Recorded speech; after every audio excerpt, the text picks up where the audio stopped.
सबसे पहले आपको पता ही है कि इंटरफेरेंस पैटर्न को ऑब्टेन करने के लिए हमें सबसे पहले एक सिंगल सोर्स की ज़रूरत पड़ती है। सिंगल सोर्स से ही हम लाइट क्या करते हैं, पास करते हैं, और उसको टू स्लिट्स वहाँ पर हम यूज़ करते हैं। एक सोर्स S1 होगा और एक स्लिट S1 होगा और एक स्लिट S2 होगा, और दोनों कैसा बिहेव करती हैं, टू कोहेरेंट सोर्सेज आप वहाँ पर लेंगे S1 और S2।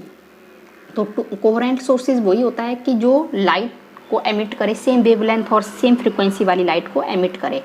तो यहाँ पर हमारे पास यही रहेगा जो डायग्राम आपने पहले भी आपने बताया है। ये आपके पास एक सिंगल वेव है और ये सेकंड वेव है।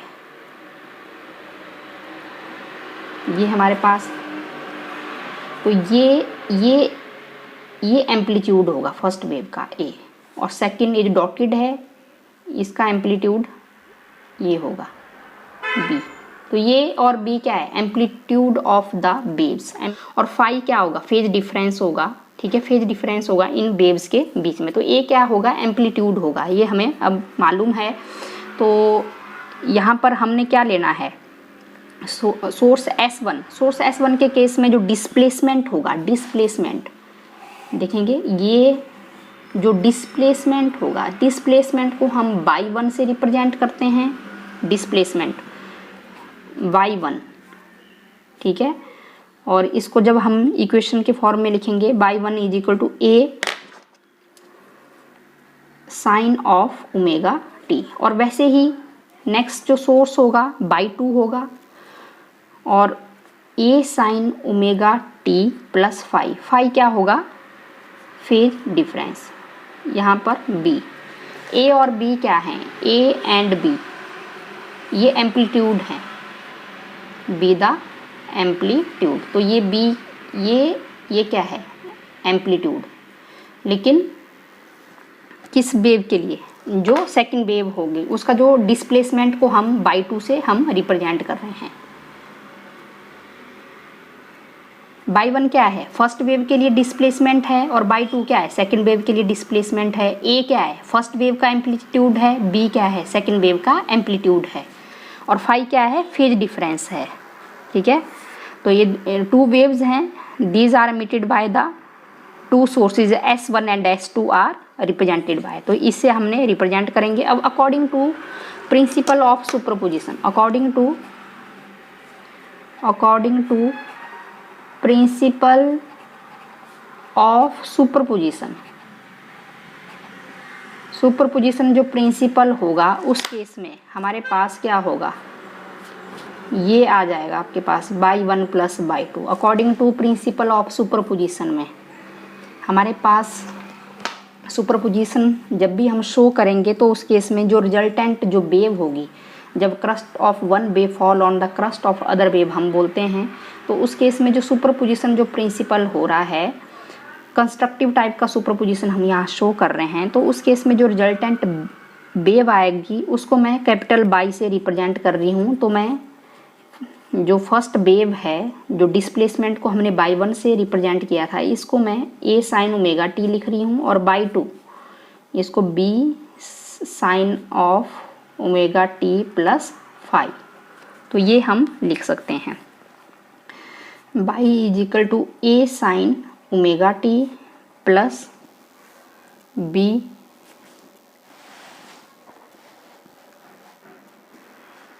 b sine omega T cos of phi plus cos of omega T और साइन ऑफ फाई। क्योंकि यहाँ पर हमारे पास साइन ए प्लस बी का फार्मूला हम लगाएंगे। तो क्या फार्मूला रहेगा student, sine A cos B plus cos A sine B. तो ये हम रखेंगे, और a sine of omega T plus b sine of omega T cos of phi plus cos of omega T sine of phi, और a sine of omega T plus b sine of omega T cos of phi, इसको मैं ऐसे लिख सकती हूँ, B से मैं अंदर मल्टीप्लाई कर रही हूँ, B cos of omega T और साइन ऑफ फाई। तो यहाँ पर मैं देख रही हूँ कि A sine of omega T और plus B sine of omega T cos of phi plus B cos of omega T sine of phi. तो यहाँ से मैं देख रही हूँ कि साइन ओमेगा टी को मैं कॉमन ले रही हूँ, साइन ओमेगा टी को मैं कॉमन ले रही हूँ, a plus B cos of phi plus B cos of omega T और साइन ऑफ फाई। तो ये हमारे पास वैल्यू आ रही है यहाँ पर। तो इसको मैं फर्स्ट इक्वेशन भी मैं यहाँ पर इसको लिख सकती हूँ। तो अब इसको सिंपल वे में इसको अगर हमने इसको सॉल्व करना है तो हमने इस वाले कोफिशिएंट को हमने चेंज करना पड़ेगा हमें।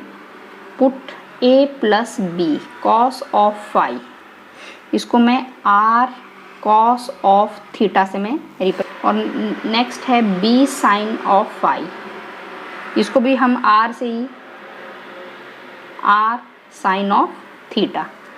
तो ये सेकंड और ये थर्ड। तो जब हमने इसको हमने आगे सॉल्व करेंगे तो हमारे लिए ये इजी हो जाएगा इसको सॉल्व करना। तो ये आ जाएगा students, y is equal to sine omega T और a plus B cos of phi की जगह हम लिखेंगे r cos of theta plus B cos of omega T sine of phi की जगह हम लिखेंगे, हमारे पास वैल्यू आ जाएगी बी साइन फाई की जगह हम लिख रहे हैं R sine of theta, R sine of theta और साथ में कॉस ऑफ ओमेगा टी। तो ये हमारे पास आ रही है value R sine of omega T cos of theta plus R cos of omega T sine of theta.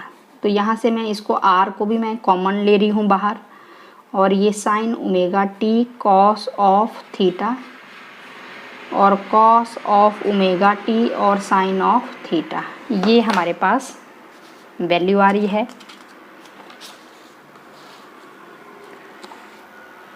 क्योंकि हमारे पास अगेन यही फार्मूला आ गया, sine A cos B plus cos A sine B. तो इसको मैं ऐसे लिख सकती हूँ R sine omega T plus theta. तो वही फार्मूला आ गया है आपके पास साइन ए प्लस बी वाला। तो sine A cos B plus cos A sine B.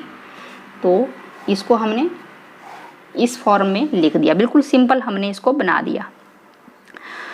Amplitude क्या लिया हमने, आर, आर क्या है एम्पलीट्यूड, और फेज डिफरेंस क्या है थीटा है, फेज डिफरेंस क्या लिया थीटा, थीटा यहाँ पर क्या है फेज डिफरेंस है, फेज डिफरेंस है, और आर क्या है एम्पलीट्यूड। जैसे हमने पीछे ए और बी ये एम्पलीट्यूड लिया था, एम्पलीट्यूड लिया था, तो इसको जो कंबाइन करके ए प्लस बी जो एम्पलीट्यूड आया आर, आर से आपने रिप्लेस कर दिया यहाँ पर ए प्लस बी, इसको हमने आर, ये क्या है एम्पलीट्यूड है, वैसे बी साइन फाई ये इसको भी हमने आर से रिप्लेस कर दिया, बिल्कुल एक कॉमन ले लिया हमने इसको आर, आर क्या है एम्पलीट्यूड है, एम्पलीट्यूड। तो यहाँ पर लिख देंगे और एक तरह से ये सिंपल हार्मोनिक इक्वेशन हमारे पास बन रही है। तो ये इक्वेशन नंबर हमारे पास फोर्थ इक्वेशन आ गई है। तो उसके बाद अब हमने क्या करना है नेक्स्ट स्टेप में देखेंगे equation from 2 and 3 squaring and adding, squaring and adding 2 and 3 comma we get, squaring and adding करेंगे a plus B cos of phi plus B sine of phi, squaring करेंगे और ऐड भी करेंगे, और r square cos square theta plus r square sine square theta. क्योंकि जो आपके पास जो स्टूडेंट्स लेफ्ट साइड है उसको लेफ्ट साइड आप क्या कर देंगे, स्क्वायर करेंगे और ऐड करेंगे, और जो राइट साइड वाली जो वैल्यू है वो उनको हमने राइट साइड ही हमने रखना है। तो यहाँ पर हमें पता लग रहा है कि a plus B whole square वाला फार्मूला हम लगाएंगे, a square plus B square plus 2ab। तो इसको मैं लिख सकती हूँ ए square plus B square cos square phi plus 2ab cos और साथ में 2ab cos of phi plus B square sine square phi. तो r square sine square theta plus cos square theta ये हमारे पास 1 होता है। तो इसको मैं लिख सकती हूँ ए स्क्वायर प्लस बी स्क्वायर, यहाँ पर भी बी स्क्वायर है बी स्क्वायर है, ये साइन स्क्वायर फाई है और प्लस कॉस स्क्वायर फाई है plus 2ab cos of phi. तो ये R square sine square theta plus cos square theta 1 होता है। तो यहाँ पर मैं 1 लिख रही हूँ, मल्टीप्लाई करेंगे तो यही आएगा। अगेन यहाँ पर sine square phi plus cos square phi 1 आ जाएगा। तो a square plus B square plus 2ab cos of phi. तो ये हमारे पास आर स्क्वायर आ रहा है। तो यहाँ से मैं आर की वैल्यू लिख सकती हूँ ए square plus B square plus 2ab cos of phi. ये हमारे पास आ रही है वैल्यू आर की। तो इसको मैं इक्वेशन नंबर 5 में यहाँ दे रही हूँ।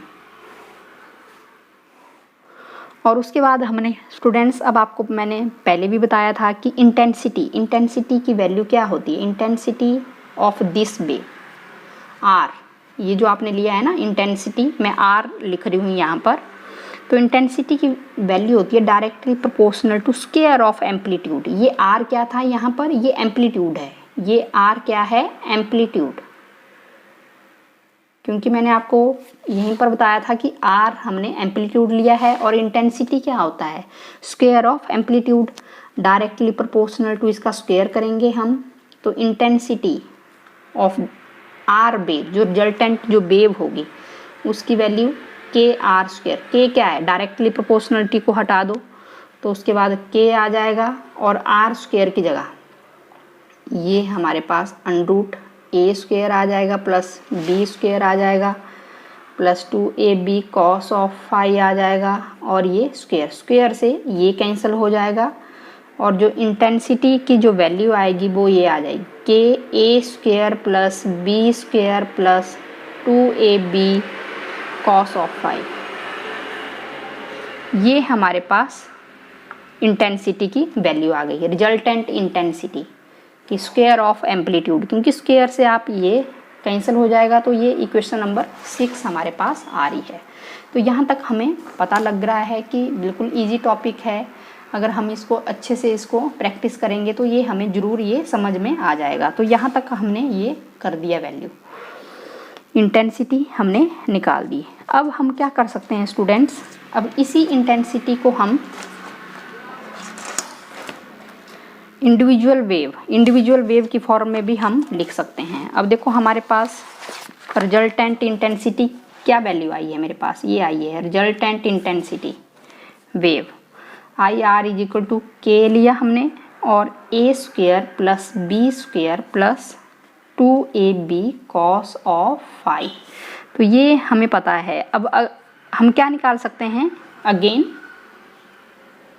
Intensity of individual wave.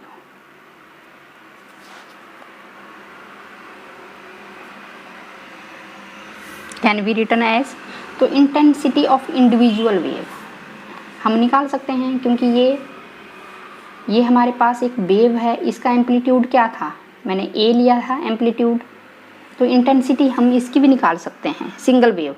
तो इंटेंसिटी ऑफ दिस इंडिविजुअल जो वेव है ए की डायरेक्टली प्रोपोर्शनल टू क्या आएगा, square of amplitude. Square of amplitude, intensity क्या होता है, intensity is directly proportional to square of amplitude. Amplitude का आप क्या लेते हैं, स्क्वायर। तो ये ए क्या था, एम्पलीट्यूड था इस वेव का, जो कहाँ से एमिट हो रही है, सोर्स S1 से एमिट हो रही है, तो इसका एम्पलीट्यूड, तो इंटेंसिटी की फॉर्म में हम लिख सकते हैं। सिमिलरली हम intensity of B wave directly proportional to square of amplitude हम लिख सकते हैं। तो यहाँ पर intensity of A wave is equal to K A square और intensity of B wave is equal to K B square. तो हम इसको ऐसे लिख सकते हैं, intensity of this resultant wave. तो यहाँ पर मैं स्टूडेंट्स इसको कैसे लिख सकते हैं, आप बिल्कुल इजी वे में आप लिख सकते हैं, क्योंकि हमारे पास जो रिजल्टेंट जो वैल्यू आई है वो हमारे पास ये है ए स्क्वायर प्लस बी स्क्वायर। इसकी जगह मैं क्या लिख सकती हूँ स्टूडेंट्स, इसकी जगह में अब अंडरूट ए स्क्वायर है, अंडरूट ए स्क्वायर की जगह मैं क्या लिख सकती हूँ, ये लिख सकते हैं ना। अब के है, के हम कॉमन ले सकते हैं बाहर, के ए स्क्वायर कॉमन ले लेंगे बाहर आप, और तो ये हमारे पास क्या आ जाएगा, मैं इसकी जगह आई ए लिख सकती हूँ, intensity of A wave plus intensity of B wave. इसकी जगह मैं ये भी लिख सकती हूँ, क्योंकि ठीक है ये हमारे पता है। तो स्टूडेंट्स ये हमें पता है कि इंटेंसिटी ऑफ ए वेव के ए स्क्वायर और इंटेंसिटी ऑफ बी वेव के बी स्क्वायर। तो जो रिजल्टेंट जो इंटेंसिटी है इंडिविजुअल वेव की फॉर्म में, वो हम लिख सकते हैं। एक स्क्वायर की जगह मैं इसको लिख दूंगी, इंटेंसिटी ऑफ ए वेव और इंटेंसिटी ऑफ बी वेव, फिर 2 और ए की जगह आप क्या लिख सकते हैं, ए की जगह हम लिख सकते हैं अंडरूट आई ए, ऐसे लिख सकते हैं ना इसको अंडरूट। तो इसको 2 अंडरूट आई ए और आई बी, और इसको कॉस ऑफ फाई की फॉर्म में। तो यहाँ तक हमने ये निकाल दिया है।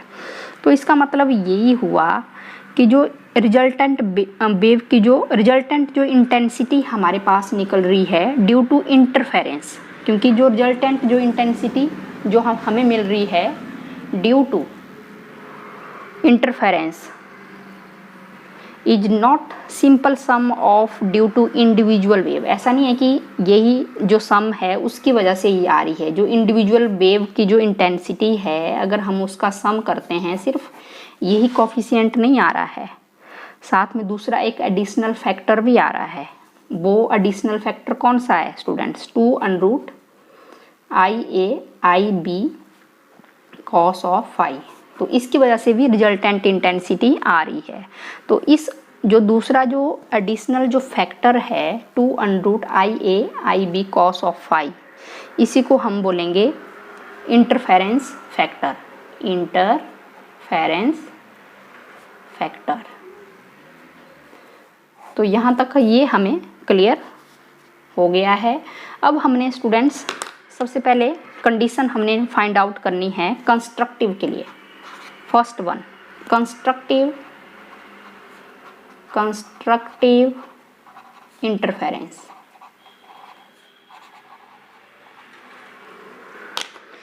क्या होता है? तो कंस्ट्रक्टिव इंटरफेरेंस स्टूडेंट्स कब होता है? जब crust of one wave fall on the crust of other wave. ये एक वेव है और ये दूसरी वेव है। जब एक वेव का क्रस्ट दूसरी वेव के क्रस्ट के ऊपर लाई करे तो कंस्ट्रक्टिव इंटरफेरेंस बनता था। और जो रिजल्टेंट जो इंटेंसिटी थी वो क्या थी? मैक्सिमम। रिजल्टेंट जो इंटेंसिटी थी वो कैसी मिलती थी? मैक्सिमम मिलती थी। तो हम ये लिख सकते हैं। तो रिजल्टेंट जो इंटेंसिटी मतलब मैक्सिमम मिलेगा उस केस में जो इंटेंसिटी होगी कंस्ट्रक्टिव। तो उस केस में जो कॉस फाई की जो वैल्यू होगी वो मैक्सिमम होगी। कितनी होगी? +1 होगी। मैक्सिमम वैल्यू +1 होगी। ठीक है, मैक्सिमम क्या होगी? +1 होगी। मिनिमम क्या होगी? -1 होगी। तो ये हमें पता है। तो कंस्ट्रक्टिव इंटरफेरेंस कब हमें ऑब्टेन होगा? तो कंस्ट्रक्टिव इंटरफेरेंस जब जो फेज डिफरेंस होगा between 2 super imposing wave is in an integral multiple of 2 pi. Integral multiple of 2 पाई, जो इंटीग्रल मल्टीपल ऑफ 2 पाई, जब फेज डिफरेंस ये होना चाहिए हमारे पास, क्योंकि यहाँ पर जब m की वैल्यू आएगी तो उसको हम 0 पुट करेंगे, 1 पुट करेंगे, 2, 3 सो ऑन, क्योंकि जो फेज डिफरेंस की जो वैल्यू आएगी तो हमारे पास वो 0 आएगी, 2 पाई आएगी, 1 पुट करेंगे तो 2 पाई आ जाएगी, 2 पुट करेंगे तो 4 पाई आ जाएगी, 3 पुट करेंगे तो 6 पाई आ जाएगी, और ये सो ऑन, ये हमारे पास रहेगा। कंस्ट्रक्टिव जो इंटरफेरेंस होगा उसमें क्या होगा कि जो फेज डिफरेंस होगा टू सुपर इम्पोजिंग वेव के बीच में, उसकी जो वैल्यू आएगी वो होगा इंटीग्रल मल्टीपल ऑफ 2 पाई। देख रहे हैं ना, इंटीग्रल मल्टीपल ऑफ 2 पाई, 2 का मल्टीप्लायर आप ले रहे हैं, 2, 4, 6, 8, 10 ऐसे करके आएगा इंटीग्रल मल्टीपल ऑफ 2 पाई। तो अब हम इसका फेज डिफरेंस भी हम निकाल सकते हैं, पाथ डिफरेंस भी हम निकाल सकते हैं। तो क्या होगा, फेज डिफरेंस क्या होता है, तो अभी हमने किया फेज डिफरेंस, जिसको हम फाई से रिप्रेजेंट करते हैं। Phase difference 2 pi upon lambda into path difference, और ये आपने ले लिया है। अगर path difference 2 pi upon delta x है, मैंने आपको बताया था कि अगर पाथ डिफरेंस हम 2 वेव्स में डेल्टा एक्स लेते हैं तो जो फेज डिफरेंस होगा फाई, उसकी वैल्यू क्या आएगी, delta x is equal to lambda upon 2 pi into phase difference. Phase difference क्या है, फाई है, lambda upon 2 pi into phase difference 2 pi, मतलब डेल्टा एक्स पाथ डिफरेंस है और ये lambda upon 2 pi into phase difference, phase difference.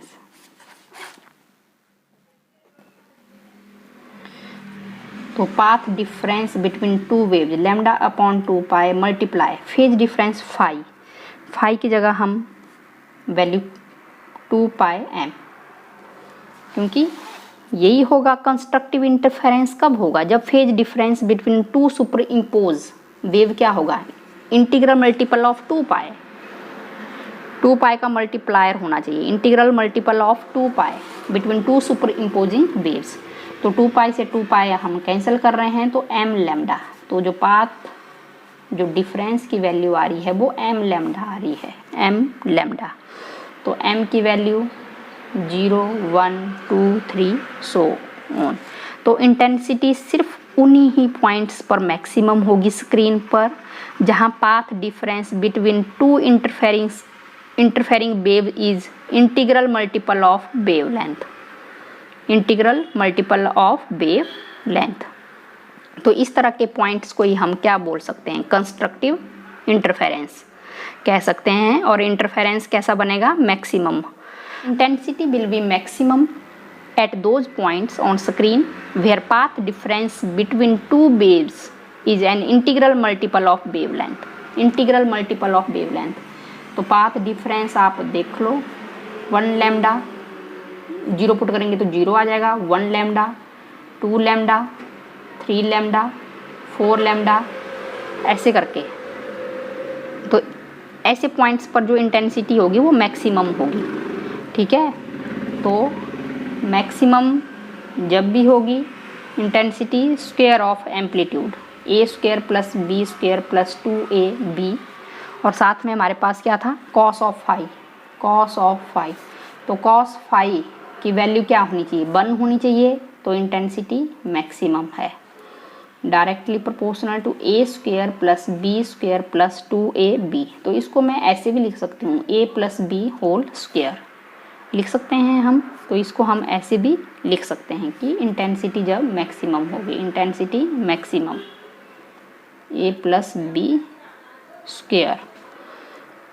अगर आपने individual wave की फॉर्म में बताना है तो मैं यहाँ पर IA लिख सकती हूँ प्लस IB लिख सकती हूँ प्लस 2√IA/IB, क्योंकि कॉस फाई क्या होगा, 1 होगा। यहाँ पर जो कॉस फाई होगा वो क्या है, 1 है।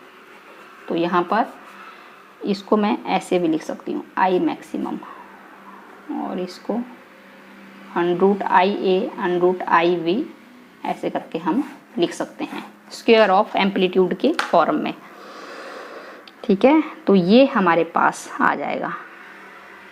तो amplitude at the position of constructive interference is given by, जो एम्पलीट्यूड होगा वो सम हो जाता है ए प्लस बी, यही होगा ना इंटेंसिटी जब मैक्सिमम होगी कंस्ट्रक्टिव के केस में। कंस्ट्रक्टिव जो पैटर्न होगा, ये एक वेव है, जब crust of one wave fall on the crust of other wave, ये इसका एम्पलीट्यूड है ए, वैसे ही दूसरा आएगा। तो जो वैल्यू जो आ रही है हमारे पास यहाँ पर वो मैक्सिमम आएगी ऐसे पॉइंट्स पर, R is equal to A plus B. तो वैसे ही डिस्ट्रक्टिव इंटरफेरेंस आपने बताना है, डिस्ट्रक्टिव नाम से ही पता लग रहा है डिस्ट्रक्टिव इंटरफेरेंस। तो वहाँ पर आई आर क्या होना चाहिए हमारे पास, मिनिमम। मिनिमम कब होगा, जब कॉस फाई की वैल्यू -1 होगी और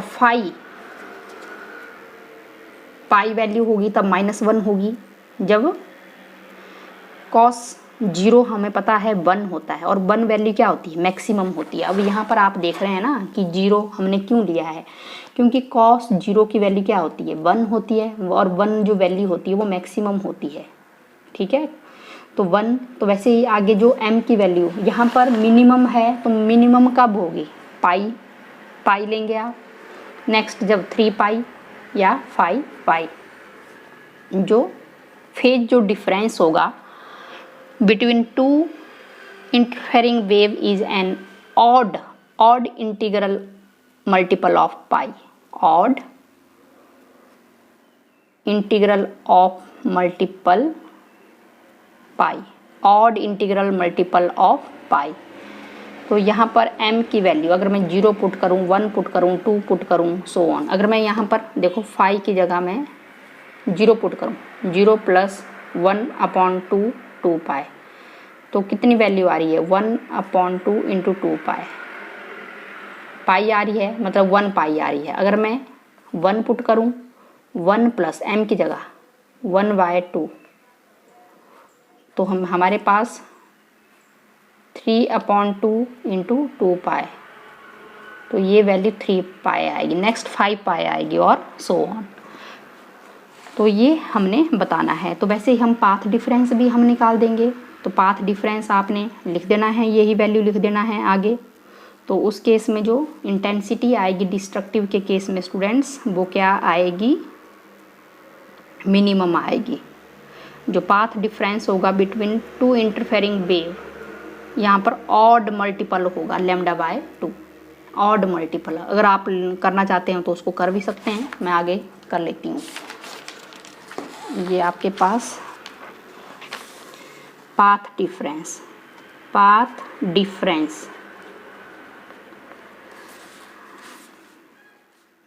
λ/2 पाई इंटू फेज डिफरेंस, और पाथ डिफरेंस को मैंने अगर डेल्टा x से रिप्रेजेंट किया, λ/2 पाई इंटू फेज डिफरेंस मैंने लिख लिया है m + 1/2 × 2 पाई। तो हमारे पास 2 पाई से 2 पाई कैंसिल हो जाएगा, तो m + 1/2 λ, ये हमारे पास आ जाएगा पाथ डिफरेंस। ठीक है, तो एक तरह से क्या है, ये λ/2 है। लैम्डा को अगर मल्टीप्लाई कर दें हम, तो ऑड इंटीग्रल मल्टीपल ऑफ λ/2। अगर यहाँ पर मैं वैल्यू पुट कर देती हूँ m की जगह 0 1 2 3, तो कितनी वैल्यू आ रही है, 1/2 λ/2 आ रही है। 1 पुट करूँ, 1 करेंगे पुट, 1 + 1/2